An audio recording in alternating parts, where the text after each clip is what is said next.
Welcome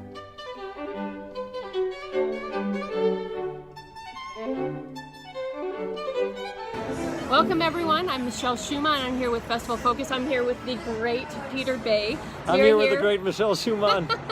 We're here at Austin, Java, chatting about Mozart, and we are very excited about our concert that's coming up, the opening of the festival, the 2018 festival. And we were just talking about, I told you I was going to start with a silly question. So oh boy. I feel that Peter Bay is a musical superhero.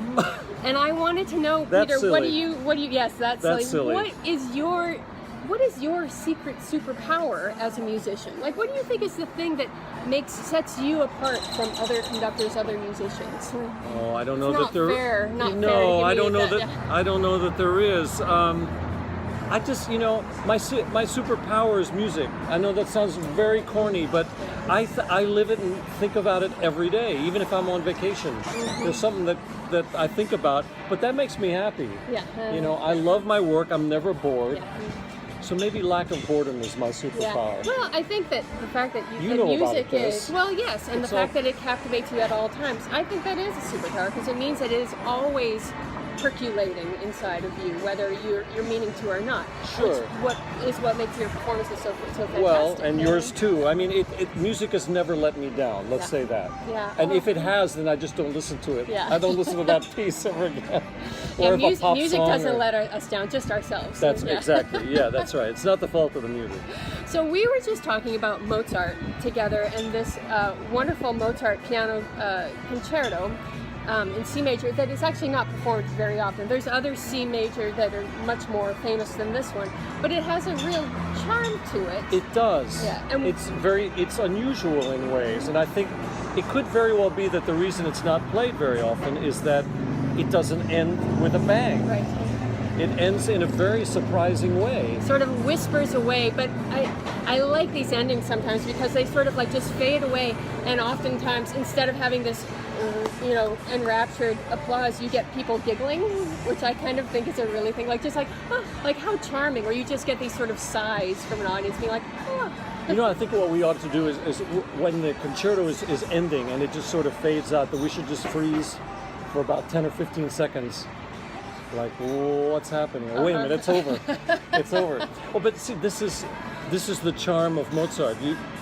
You'll get a slam bang ending, very theatrical ending, or you'll get a theatrical ending that ends like this with a whisper or an ellipsis, or the characters in an opera running off stage to do something funny. Yeah. Well, Mozart wrote so much music, and his formula is a really great formula. What's that formula? Well, let's just say we know what the formula is, but let's say for this piece, he doesn't use this formula. Like, he could have used, and I guess what I mean by the formula is just great melodies, tight form generally, very symmetrical, very pure and classical.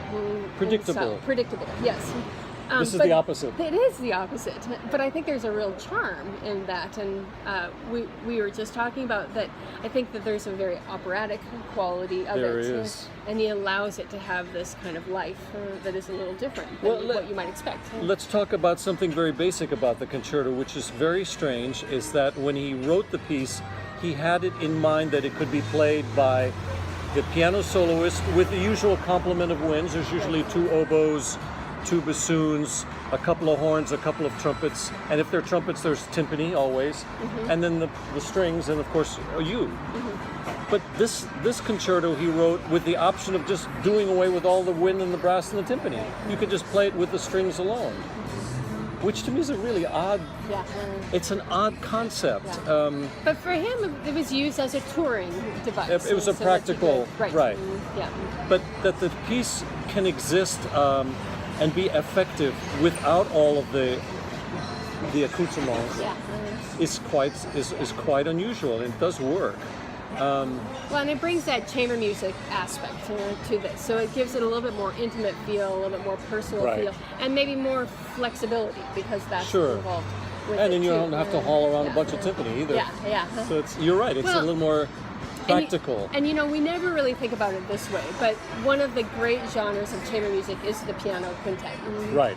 And the first piano quintet composed officially was by Robert Schumann. But this is really the first piano quintet. These three, he wrote 3 concertos for this configuration: quartet plus Plus a piano. bass.